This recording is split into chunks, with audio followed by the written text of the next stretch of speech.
AutoLine After Hours is brought to you by Bridgestone Tires, solutions for your journey. Gary, I bet everybody watching is wondering, hey, is that a split screen or are those two guys sitting together? This is like the first time in 3 years that we've been physically together. That's right. This is thanks to a power outage. So power outage at Gary's house, and we've got iffy internet connection here. Actually, the connection's fine, but the signal's not very strong. So hopefully we'll be able to get through the show. And I really want to, because we got a couple of great guests that are coming on right now with us. Tom Libby from S&P Global Mobility, who is an absolute expert on things like loyalty, as well as our friend Joe White from Reuters, who heads up the coverage of Detroit and puts out a magnificent newsletter that I recommend that people sign up for. So and Gary's talking about car ownership loyalty, because I've got my dog lying down on the floor here behind us, and she's very, very loyal too, but that's not what Tom's going to talk about. So Tom, you guys did this study, and you found that brand loyalty has been going down for the last 14 months running. How is that to be the case? Well, actually, it started to go down a lot when the inventory situation started. During 2020, with the pandemic, it was pretty much level. But then, starting in 21, early 21, late 20, it started to go down, and it went down and down and down. It was in the 55 range, 55% across the industry. And then it went down to it actually kept going down, and it actually went down to between 49 and 50. And that occurred about last fall, approximately. And Tom, when you say that, you mean people who would have been loyal to a brand went out and bought a car from some other brand? Yeah, well, what I'm saying is, if it's 50%, that means of all the households that come back to market and acquire a new vehicle in whatever time period you pick, 50% get the same brand, which means 50% don't. And so when it was 55%, you had more than half of the people getting the same brand. And then when it went down to 49%, that means that more than half of the households that get a new vehicle are switching brands, which is pretty amazing. But anyway, so it was down in the 49 range last fall, and then it began to come up.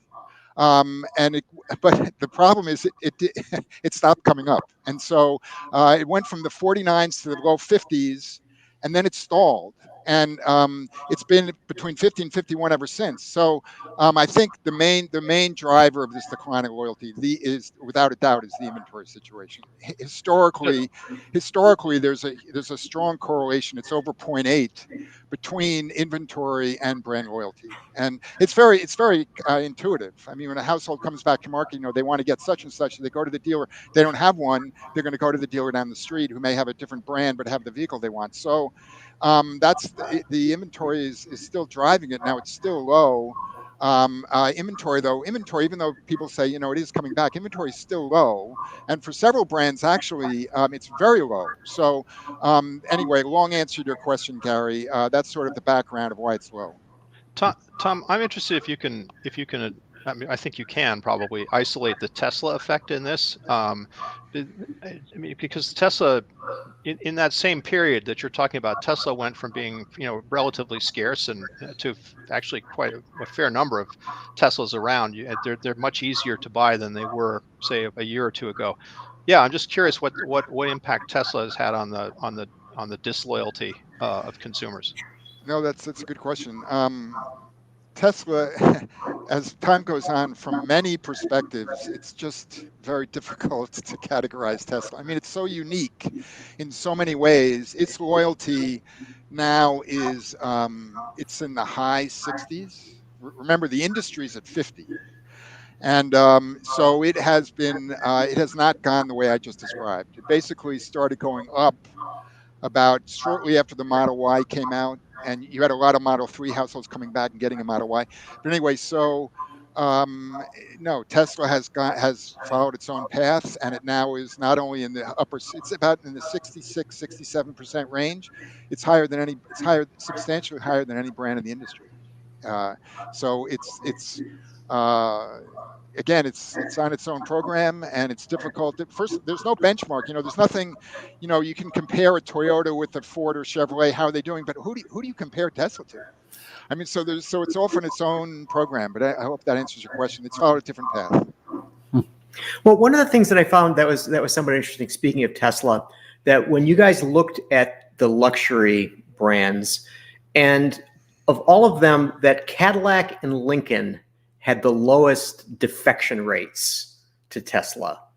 And I was wondering, how do you guys interpret that? I mean, it was, it stood out, the difference between those two and everyone else. I mean, Mercedes is losing, BMW is losing, Acura, go on and on and on. But those two, are pretty well positioned. No, that's an interesting question. And actually, if you look at the mainstream brands that are going to Tesla, the ones that are going to Tesla at the lowest rate are the legacy domestic brands. So it very much fits a pattern that if you think about the buyer profile of a Tesla buyer, sort of overall, a general profile, versus a Cadillac or a Buick buyer, the profiles are quite different. I mean, the Tesla owner is much higher Asian, much younger, much higher household income.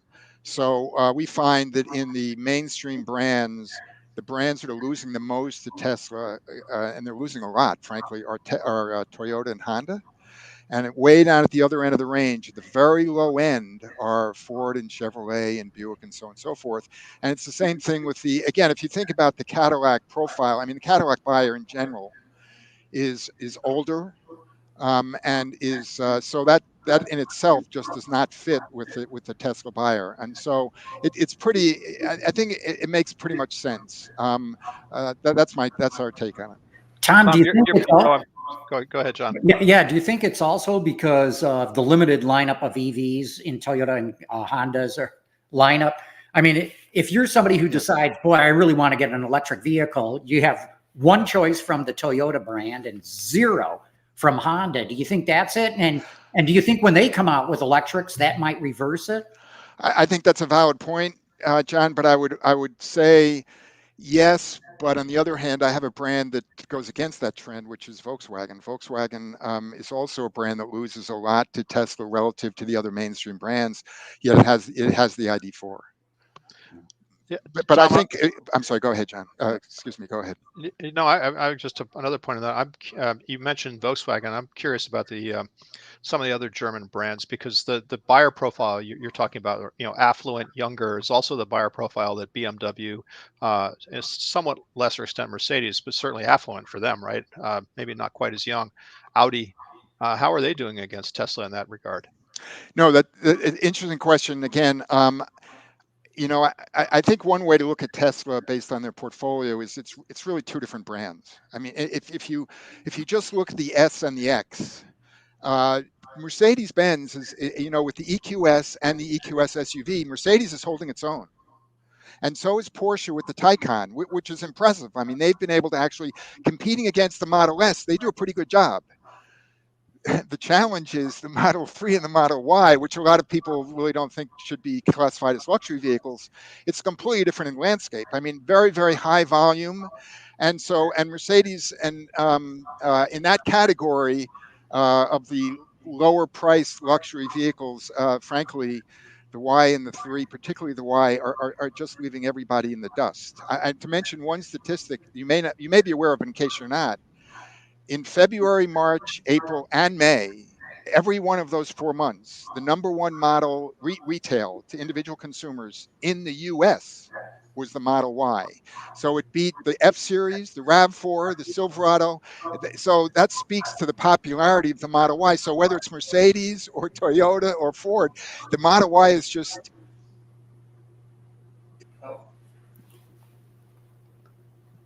What? You froze up on us there, Tom. Finish that thought. The Model Y against the... I'm sorry. The Model Y has such high volume. It's pulling from everywhere. It's pulling from your luxury brands, and it's also pulling from mainstream brands. So to answer the question about how Mercedes and Audi and so on are doing, again, with the high end, they're doing all right. But when you get down to that middle and lower price, they just can't compete with the Y and the 3 at all.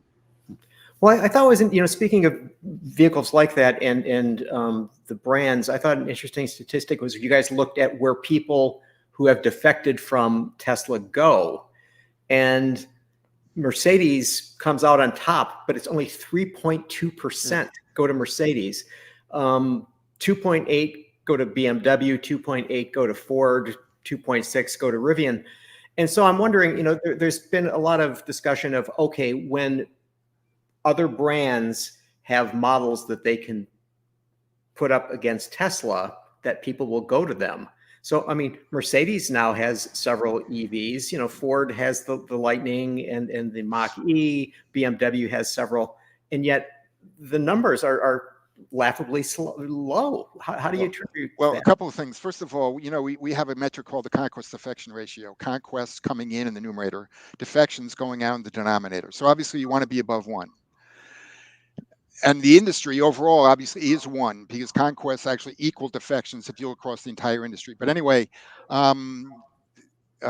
Tesla's ratio right now is somewhere between 4 and 5. That means that for every 4 coming into Tesla, 1 goes the other way. So, and by the way, that's down. If you go back a couple of years, it was in the 6s and 7s and 8s. So I think your question, Gary, really leads to the whole issue of, Tesla, frankly, going way beyond the cars. And it's the image, he is, this is my opinion, he has an image of the brand, but also of himself. That is an extraordinary draw. I mean, he has created an image of himself, frankly, as a winner. Whatever he does, and also he's an extraordinary visionary.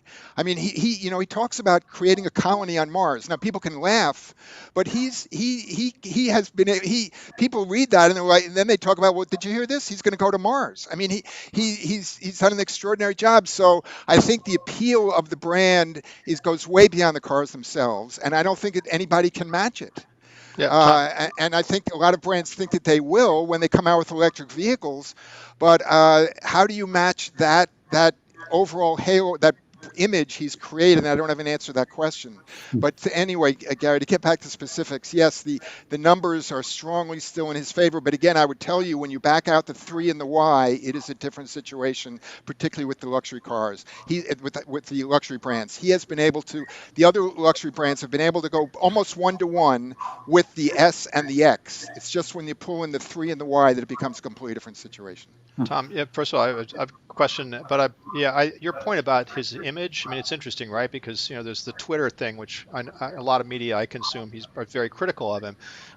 He's smart enough to balance in his own Twitter feed or X feed or whatever he's calling it now, to balance that with the SpaceX, achievements, which are pretty extraordinary, even if you don't have, got issues with the way, Twitter is going.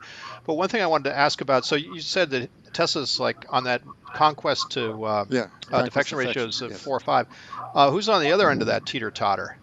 The point something. Yeah. Well, there are some brands. Yeah, I mean, there are brands in the luxury market that, and I'm thinking of Infiniti and Acura and a few others that are extremely low. I mean, I'm talking, way below 1. It tends to be, frankly, the weaker luxury brands that are getting hurt the most. That would be my answer to that question. Yeah. So speaking of the luxury brands in general, Tom, I thought it was interesting that if you look at luxury and you take Tesla out, so the average is 48.2% of people that are with it. Jaguar's down at 14.6%. How does a company like that compete? I mean, what if you were a Jaguar dealer? I mean, what do you do with your time? Well, there is a very strong positive, and this is data supported, correlation between the number of models you offer and your brand loyalty. We call it with sort of breadth of your product portfolio. So if you look at that entire bar chart from left to right and you look over on the right, the brands down on the right, I'm thinking about Maserati, Jaguar, to a certain extent Land Rover, Infiniti. they have a much narrower product portfolio. I mean, Jaguar is an example. So that, I mean, again, it's intuitive. When you come back to market and you want to get something that your dealer doesn't have, you're going to go to another brand or whatever. So again, and if you look at the left-hand side of that bar chart, Gary, you'll see that Mercedes and BMW and Lexus are at the left-hand side, and they offer the widest portfolios. The same thing in the mainstream section. If you look at the left-hand side of that chart, you'll see Toyota, Chevrolet, and Ford, although Toyota's dropped off a little bit recently, but they have the widest portfolio. Whereas if you look at the right-hand of that, you know, if you come back, if you're a Volkswagen owner, you come back to market and you've decided that you need a pickup, you're going to have to switch brands. So that's frankly, that's the reason why Jaguar is so far over to the right. I mean, Jaguar has other issues. I mean, but one issue is the product portfolio. Yes. Yeah. That's really. Can I just jump in on? That's really interesting because I've heard a lot in the last several months about the simplicity or simplifying product lines. Mary Barra said that over and over again during their call. I think it was on Tuesday. We're winning with simplicity, and they're trying to. And Ford says the same thing. What you're saying maybe sounds like skinnying out your product line might actually be detrimental. I'm wondering if you can elaborate on that. I mean, yeah. Well, there's different sort of perspectives of skinny. I mean, one is the trim levels. I mean, that's one area where I think it can be very easy to get way too complicated. But I think another way to look at it is overlap. I think what she was probably talking about is you don't want any overlap. And we all are aware of General Motors in the 80s and 90s when there was just overlap all over the place. But I think that there is definitely a case to be made for covering all the segments in mainstream, and I think Chevrolet will still do that, and Ford will still do that. They're just trying to. But I will tell you though, as a counter example, going the other way. I mean, here I'm talking about how Ford and Chevrolet, let's say they have approximately between 15 and 20 models each. Yeah, Tesla has four, and so that sort of undermines the whole coverage. But again, Tesla's unique. I would just very quickly give you another counterexample of a brand that does very well on brand loyalty, but has a lower number of models. You might be able to guess, but it's Subaru. Yeah. So Subaru is not in a lot of segments, but they do very well. But I think that unless you're an extraordinary exception, such as a Tesla, if you're not going to be in certain segments, and I would mention Volkswagen as an example. I mean, Volkswagen is a mainstream brand, but they are not in certain segments, and I think that hurts them versus a Ford or Toyota. So, again, Joe, I would say simplicity can be defined many different ways, and it depends how you're looking at it.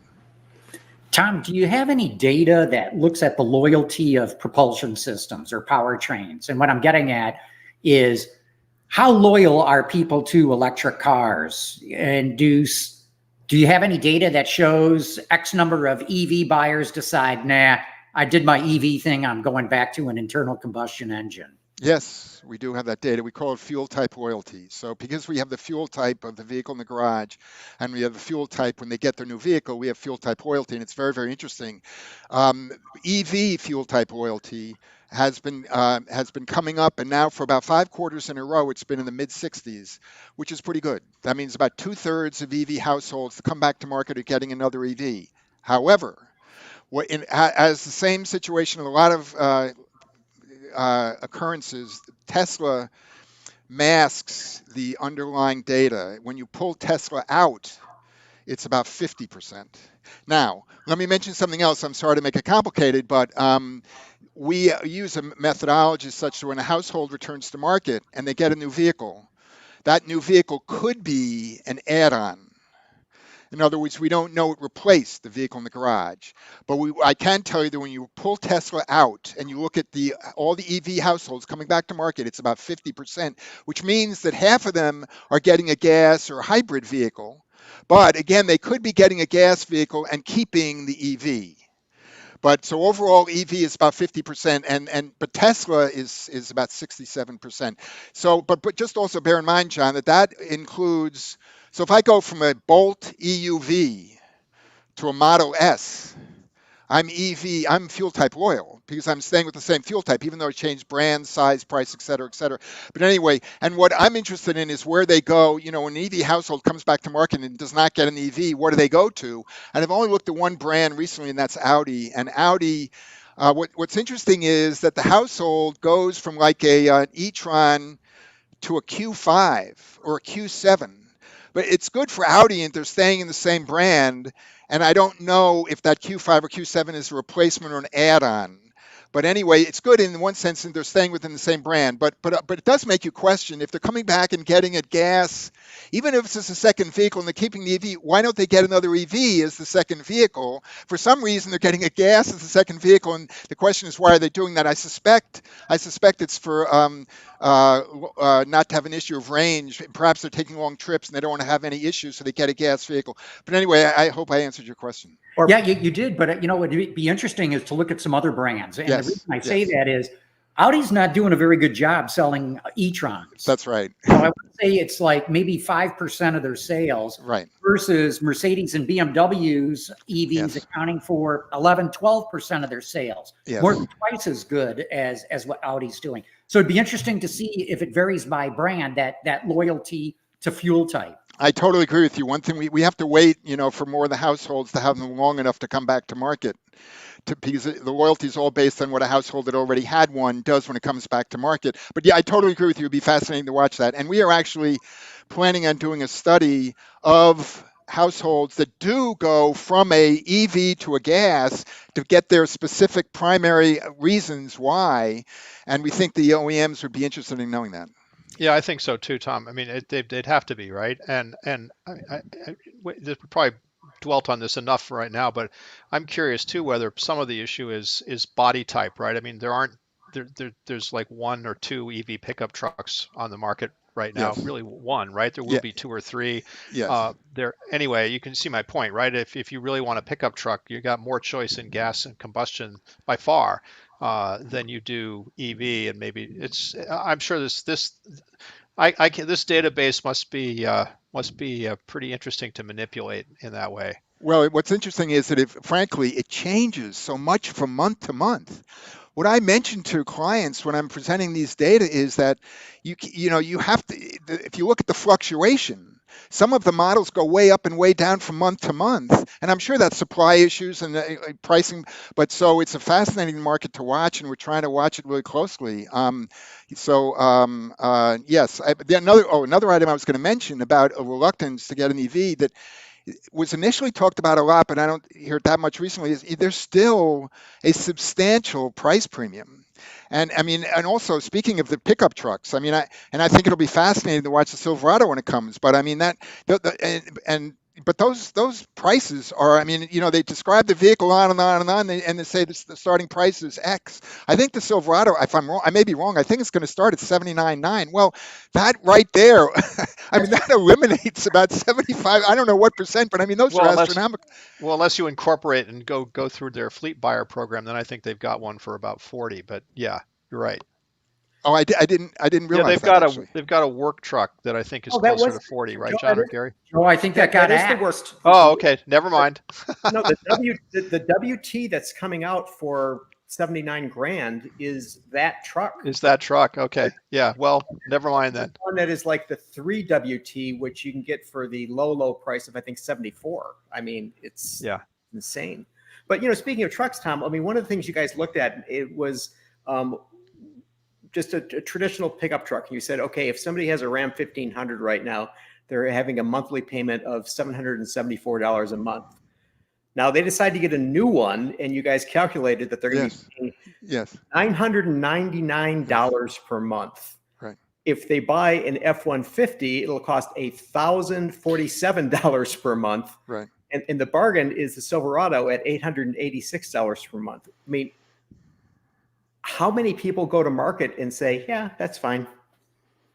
Well, first of all, you're talking about all gas vehicles, correct? Yeah. No, well, I think I totally agree with you. I think the important point here is that for a lot of businesses, a pickup is a necessary vehicle. So, and also these three models, I mean, they are watching each other every day, and it's a very, very competitive market. And I think what they do is if they can get away with, raising the price slightly, they'll try raising the price. And if if demand stays the same, fine. But if it doesn't, they'll just go right back. I mean, they're so competitive with each other. And we just recently pulled data that shows the the relationship between the F-150 and the Silverado 1500.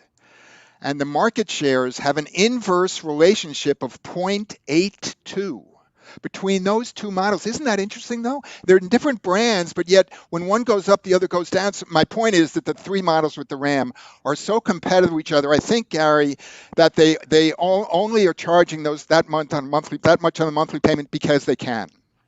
And if one were to go up to 1,100 or 1,200 and it didn't work, believe me, they'd come down within 24 hours.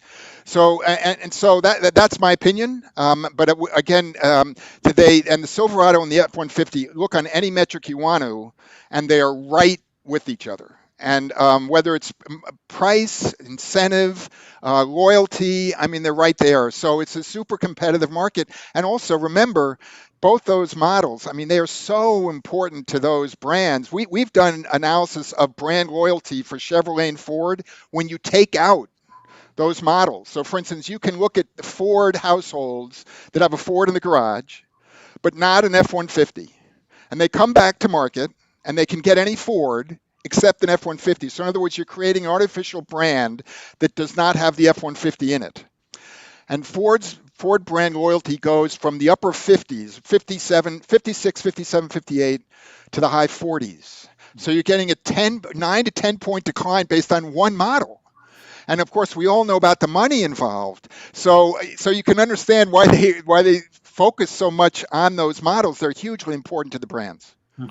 On price, I mean, Tom, and again, I mean, GM just this week basically was boasting about how 70% of the GMC Sierra heavy duty truck, it's not a cheap truck to begin with, are going out with the Denali or AT4, which are both, upper level trims. Right. I mean, so right. I hear you about price, but on the other hand, it does seem like there's a certain level of price insensitivity in the pickup truck market that's kind of hard to believe. I agree. No, I agree with you. And I also, I mean, Sierra, what GM has done with GMC is just, I mean, it's very, very impressive. I mean, they've created this image for the brand, and then they've created the image for the Denali.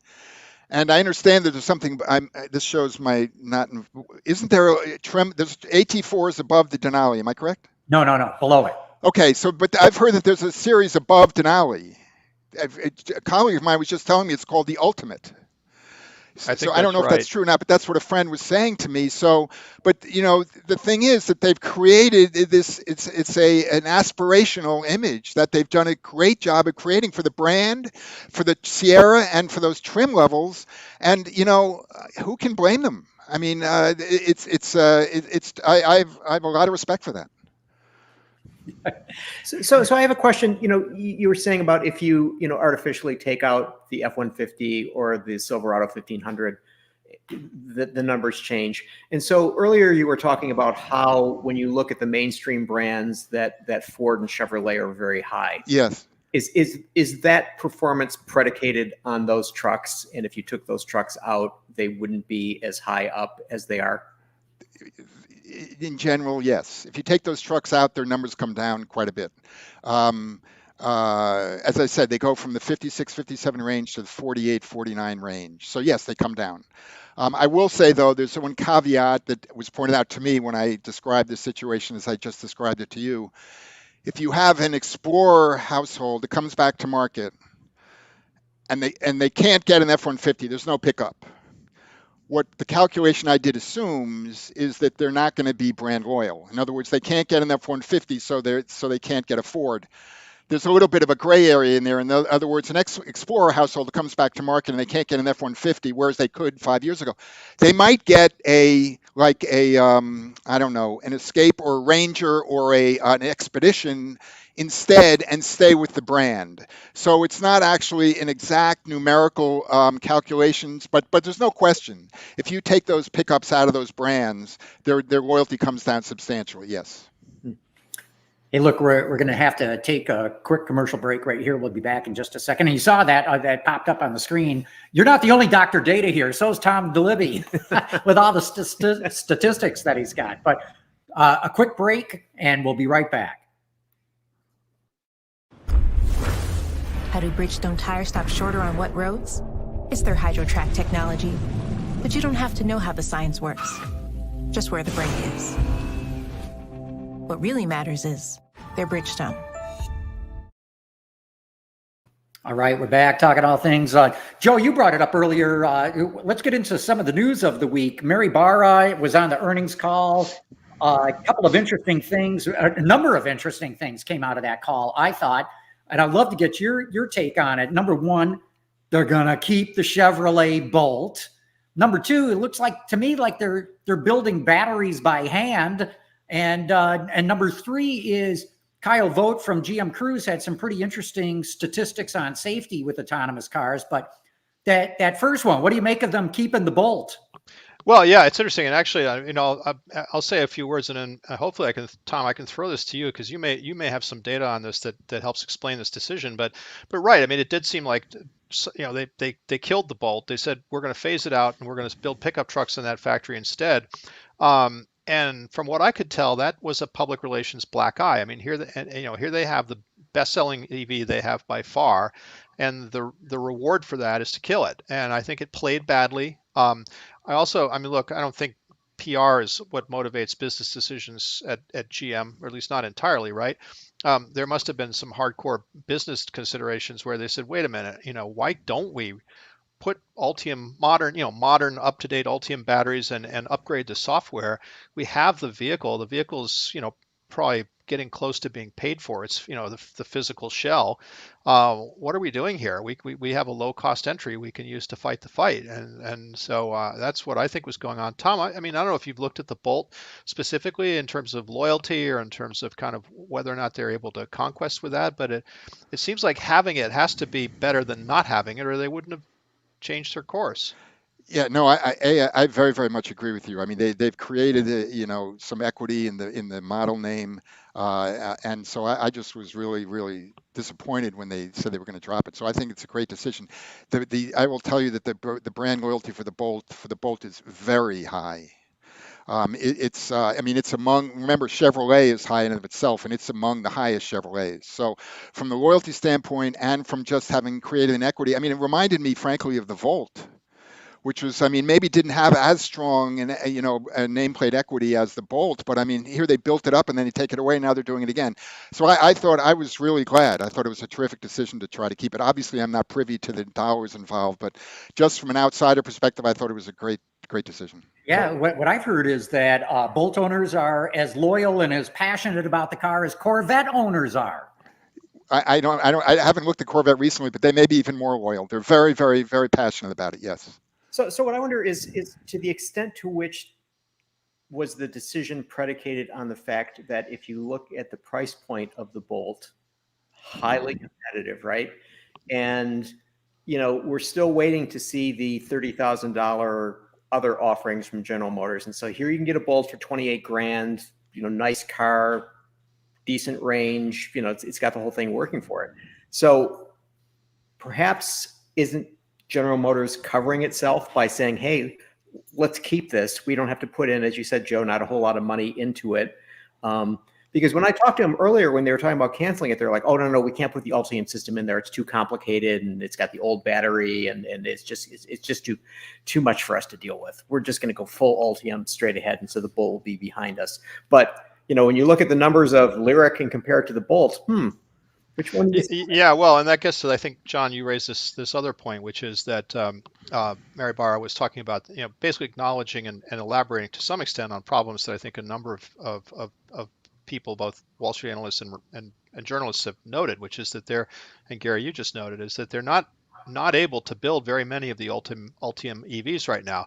And apparently that has a lot to do, manufacturing hell isn't just for Tesla anymore. There's maybe it's not hell, but it sounds like it's purgatory at the very least. For GM, they're really struggling to get their new generation batteries out of this factory in Ohio. And yeah, they're building modules by hand is what they said.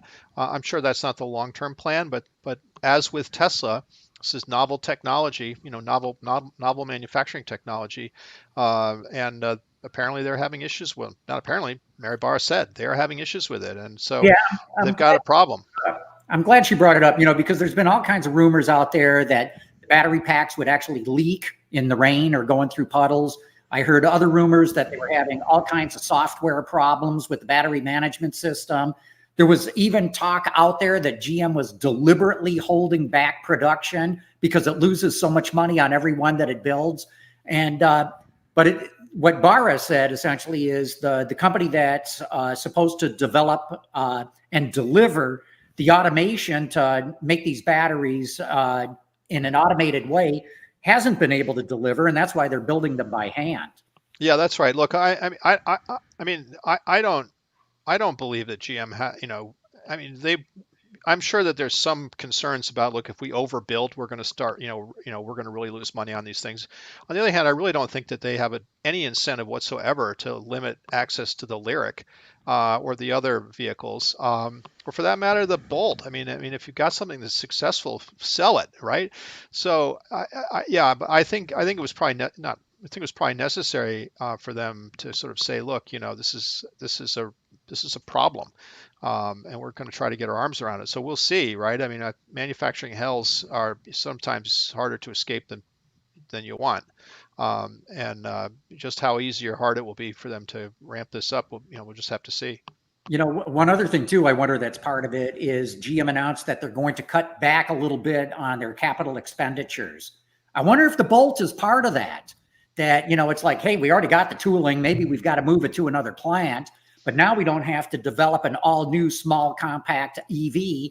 And I wonder if they went, there's a savings. And I wonder if that's part of the package of cutting their CapEx. Maybe they weren't super transparent about what is going to be cut to achieve that $1 billion CapEx reduction. Back to the point I think we were talking about earlier, what Barra did say was that the part of that is related to simplifying trim levels, simplifying the product lineup some, so you're not buying a whole bunch of vendor tools for features or options or trim that are going to be relatively low volume. But $1 billion's a lot of money, and it does suggest to me that there were some programs where they said, and maybe the Bolt was one of them, where they said, how about if we do this the old-fashioned way and basically reuse a lot of what we already have? Maybe customers can't really tell the difference between a purpose-built EV and one that was kind of adapted right from a combustion vehicle. Ford seems to be managing fairly well with the F-150 Lightning. So I don't know. I mean, they weren't super transparent about it, but it does seem like there's been a rethink about the virtues of billboarding a huge capital expenditure number. Yeah. So Tom, to go to this point of electric vehicles, whether it's what General Motors is doing now with the Bolt or not, but okay, if we go back to the top of the show and you're talking about people defecting to different brands, and you're saying it's 50% are going somewhere else and 50% are staying with, and your latest number is 49.7% of electric vehicle owners are sticking with electric vehicles, which means that more than half of electric vehicle owners are not getting another electric vehicle. And I just wonder whether the amount of money that OEMs are pouring into electric vehicles right now might not be something that they may regret. Well, I understand your logic, but I don't think they have much choice. I mean, I think this is a industry-wide phenomenon that if you don't invest the money in EVs, you're going to feel like you're going to be behind. And I think some of the OEMs already are behind. So but I think it's got to be painful after all the money that they are spending to make them and then to sell them, to see households going back to gas. And but again, I think there's a lot of reasons. I mean, we've all heard anecdotes about they pull up to a charging station, it doesn't work. They go to the next one, it doesn't work. They end up at a gas station plugged in for 4 hours to charge it. So, and then also the price premium. So I think all those things have to be kept in mind, and long term they're going to have to be addressed. I mean, and the price premium remains. And so, but anyway. Yes, I agree. It's a very difficult situation to see households that are leaving EVs, and long term that will have to be addressed. I think that'll have to be addressed, frankly, either by the state, by whether it's state level or federal. But there's going to have to be adjustments made pricing wise. I mean, the administration's already started in that direction, but yes, it's very disheartening to see that, and I'm sure it's very troubling for the OEMs to see the households leaving. I completely agree with you. Well, and there's another dimension to that which we shouldn't forget, which is the regulatory dimension. Yes, yes. Right. I mean, the EPA, yes. the Biden administration administration, EPA, has said 67%. The fleet should be 67% electric by 2032. The industry has said, "Gee, that doesn't sound achievable to us," but that seems to be the administration's course.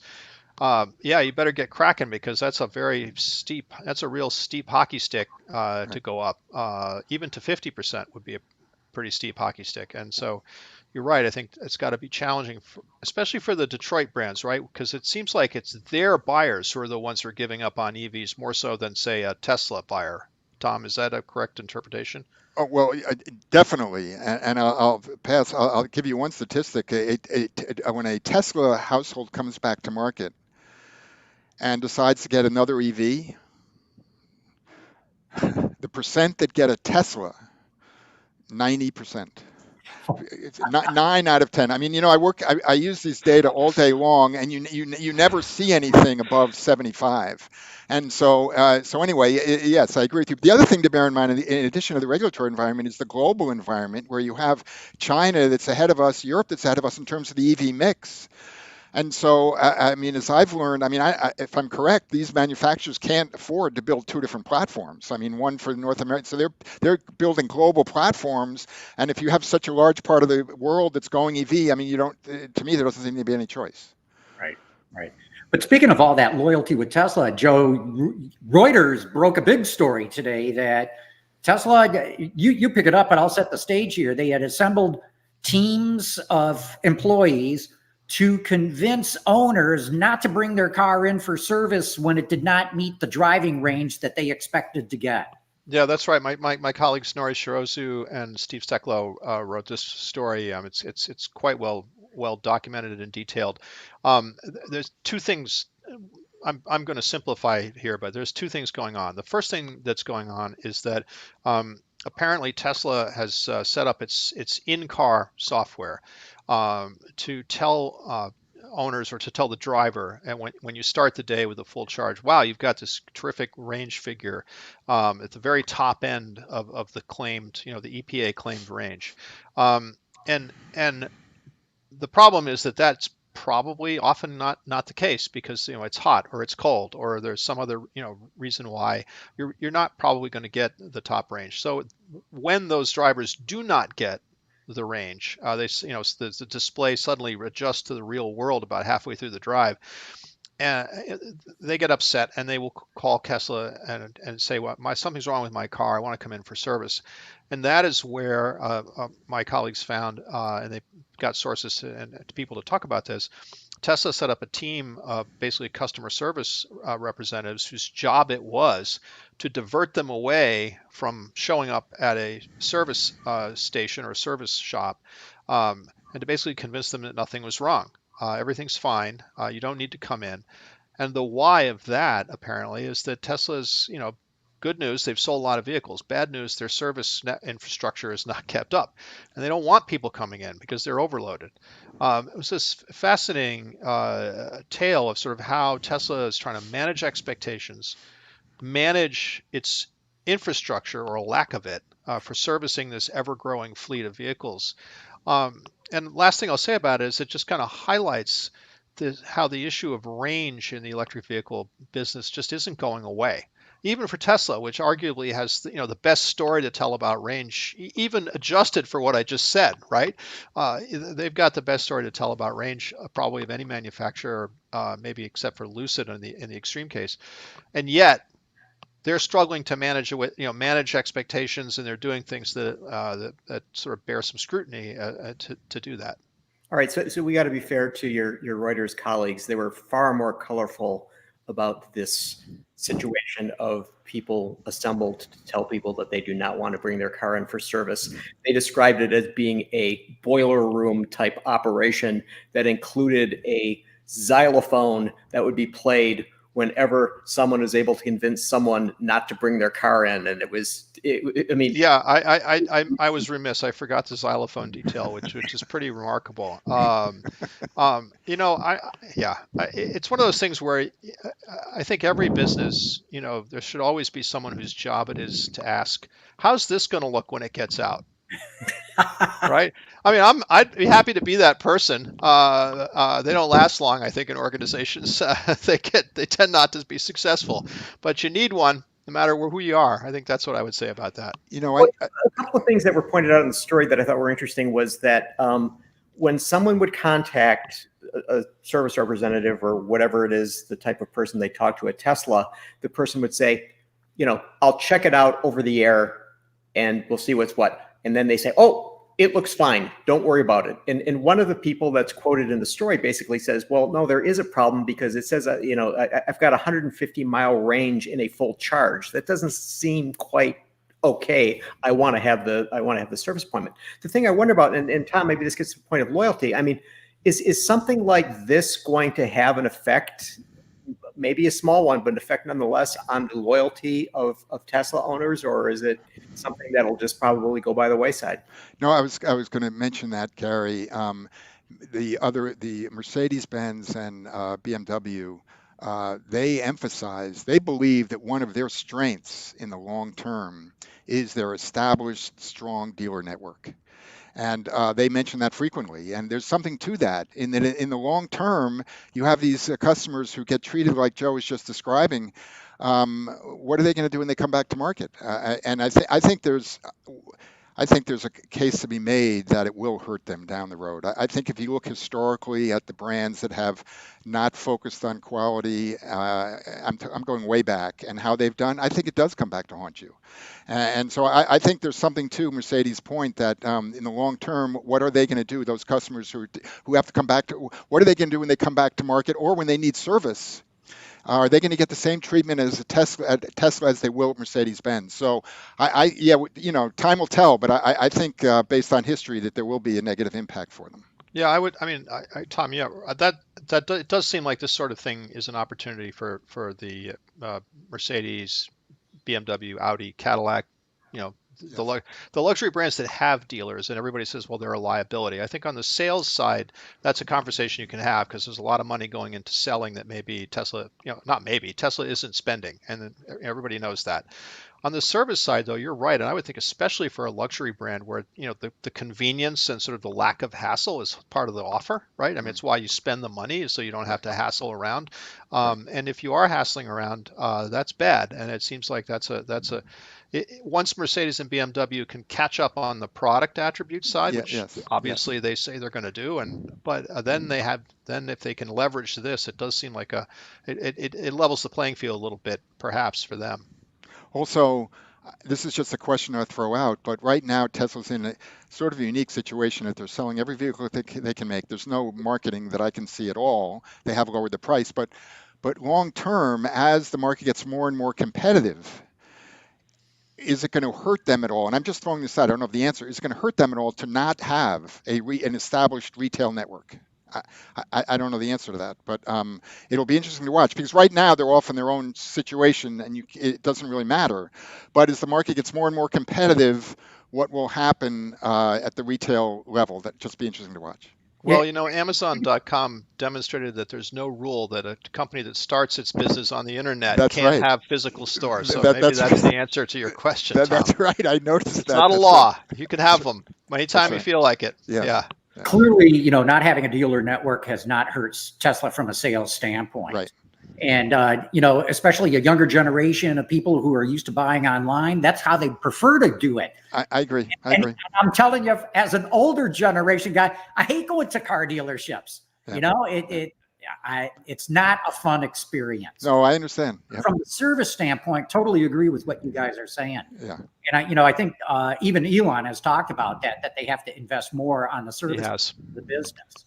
Yeah. And but that's about the only area I think where the legacy franchise system has an advantage right now. There's just so many repair facilities that are out there all across the country. Right.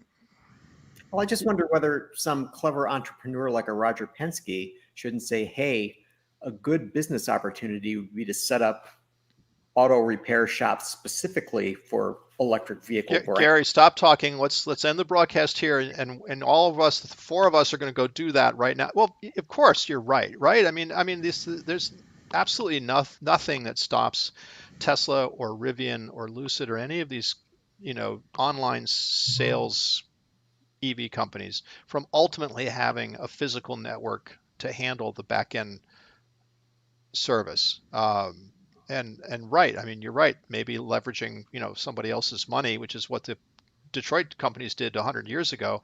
Leveraging someone else's money is the way to do it. You're right, 100%. Yeah, but don't forget either, Roger Penske tried that with internal combustion cars. Remember, he had set up repair facilities, and it's one of the very few businesses that Roger started that failed. It's new day, new opportunity, new technology. Boom.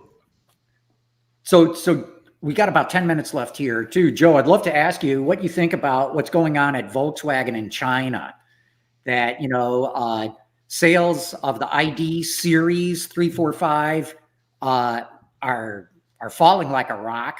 Audi ran to SAIC to get a platform. Right. Volkswagen is investing in, I think it's pronounced Xpeng. It looks like XPeng. Yeah, XPeng. Yeah, Xiaopeng. Yeah. What do you make of all this? Well, yeah, I think I make of it kind of what the tone of your question makes of it, which is that these are hard times for Volkswagen. Volkswagen, let's not forget, not that long ago, and 5, 7, certainly 10 years ago, Volkswagen dominated the Chinese market. They and GM would sort of swap being the number one brand in that market, or set of brands, if you will. And yeah, I think what's happening with Volkswagen in China is a red flag, flare in the sky to all the global OEMs operating in China. They are struggling. They're getting pounded by Tesla and by the domestic Chinese brands. And their EVs are not cutting it with their customers. My colleagues there have written about that. Some I know other people have as well. I agree with you that going to Xiaopeng, going to SAIC for a fix, essentially, China for China in-vehicle technology, China for China platform. It's a striking turn of events. And just today, Volkswagen, I think it was today, this morning, Volkswagen came out with their quarterly or half-year results, and they cut their sales forecast, global sales forecast, by 500,000 vehicles, I think primarily because they recognize that their China business is going the wrong direction. So I have no question and no doubt in my mind that a lot of very smart people at Volkswagen are hammering on this problem, but they've been hammering on it, and it's just been brutal for them. Like I said, I think it's a red flag for the Japanese automakers are having problems. General Motors' performance in China is not quite as calamitous, but it's not great. They used to make a lot of money in China, and they're not right now. So it's a very different market than it was several years ago. So a question to you, Joe, and then Tom. So, Joe, do you think that this is the Chinese buyer is saying, I'm going to buy a Chinese brand, the Western brands no longer have cachet? With one notable exception, Tesla. Yeah. Okay. And Tom, do you find that buyers here are loyal to domestic brands, or is that something that has gone by the wayside and they're just buying whatever? No, interesting topic, and we call it origin loyalty. In other words, are they loyal to the origin of the vehicle that was in the garage? And for the domestic brands, there is quite a high origin loyalty. Interesting. Some higher than others, but so we do measure that. And again, across the brands, there is some origin loyalty. I'm speaking about the domestic brands, but that would be all I'd really know off the top of my head. So, Tom, China specific, there's a couple of Chinese-made vehicles sold in the U.S. Yeah. Buick Vision, right? Yeah. Old cars. Gary and I were in New York at the beginning of the week when Volvo unveiled the EX30. That's going to be made in China. Yeah. It will be sold here. We get comments from the viewers and emails and stuff saying, I'll never buy a Chinese car. Right. What do you think? Can the Chinese be successful in the U.S. market? Well, if you look at the Envision, if you look at it's having no effect. It's having no effect now at all. I mean, I don't think, do you ever see something that, when talking about the Envision or whatever, and there's an asterisk and said, by the way, made in China? I mean, it's completely under the radar, and I don't think it has any, but that's an established brand. remember, we all know that there's not one vehicle sold in the United States by a Chinese branded vehicle, by a Chinese brand. So I think that's a huge image issue, but we're not there yet. So I don't think it has. I mean, our data shows that, the Envision, and I thought the CT6 maybe, but I don't think it has any effect at all. Yeah, I think, and I suspect many of our viewers probably are doing this, but if they aren't, they can and should, which is look at Europe. Now in Europe, the Chinese brands are starting to enter and entering under their own names or under the names that they've purchased, like MG and so on, and Volvo, obviously. So, and I know there's a lot of concern in the European industry. Just again, this week, as results have come out, the automakers in Europe have been talking about the need to cut costs because the Chinese are coming. So it'll be interesting to see what happens in the European market when some of the Chinese brands, under their own names, Chinese brands made in China, start selling over there, and how do they do against, Volkswagen or some of the other established European brands? I think in this country, there was a 25% tariff. I haven't thought about this in a while, but I think there's a significant tariff. That has a tendency to kind of tilt the market, right? And but in Europe, they don't have that tariff. It's much more sort of even up in terms of, or not as high a tariff. It's more even up in terms of, does the car meet my needs? Do I like the way it looks? And so then we can see kind of how they're going to do. Yeah, I mean, Carlos Tavares, CEO of Stellantis, came out this week again warning that they better beware of the Chinese coming. I think Renault said the same thing. They're deeply, deeply worried because the Chinese have such a decided cost advantage over them. Yeah, and I guess Tom dropped off. I don't know what happened there. He'll be back. Yeah, good. But yes, and I do think that it's actually been a little surprising to me, as someone who's covered the industry since Lee Iacocca was still on the scene, surprising to me how up until about now, how chill, at least in public, some of the European automaker CEOs have been about the Chinese challenge. But you're starting to hear them speak up, and I think reminding policymakers in France, Italy, and elsewhere, hey, look, if we let the Chinese brands have all the sales, then all the jobs that we have here in France, in Italy, aren't going to be here anymore. So it'll be interesting to see that political policy thing start to spin up in Europe and where that goes. That's right. Well, the ones who are speaking out have next to no presence in China anymore. Correct. Renault, Peugeot.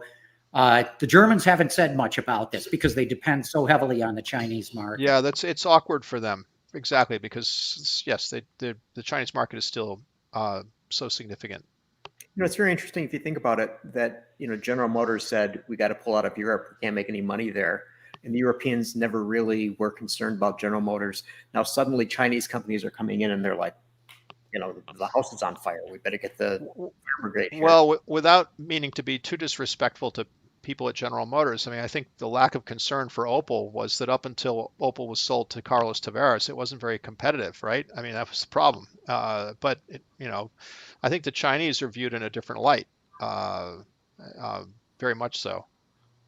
Yeah, and on the earnings call, didn't Mary Barra say they do have a plan to get back to Europe with their EVs? But I think it was just mentioned in passing and no follow-up on it whatsoever. So. Yeah, you hit it. Yes, they do. I've heard a little bit about it, not only in passing. It'll be interesting to see what they do because, the discussion we just had suggests that there's some risk that you'll show up with EVs made in the United States or made in North America that can't compete on the playing field that will exist when Chinese brands have established a significant presence, or when Tesla is cranking out 1 million Model Ys and Model 3s from this Berlin factory and is doing, whatever is necessary to sell them. Right. I think it could be a very different market. All right. Hey, look, we're going to have to wrap it up. But Joe, as always, great having you on the show. Great to be on. I think we lost Tom because of internet connectivity issues. But thank you, Tom Libby, for having been on the show. Your input was awesome. It was really good. And of course, Gary, we'll keep on doing this, and want to thank all of you for having tuned in. AutoLine After Hours is brought to you by Bridgestone Tires, solutions for your journey. If you like this program and would like to learn more about the automotive industry, check out our website at autoline.tv or look for us on YouTube on the Autoline channel.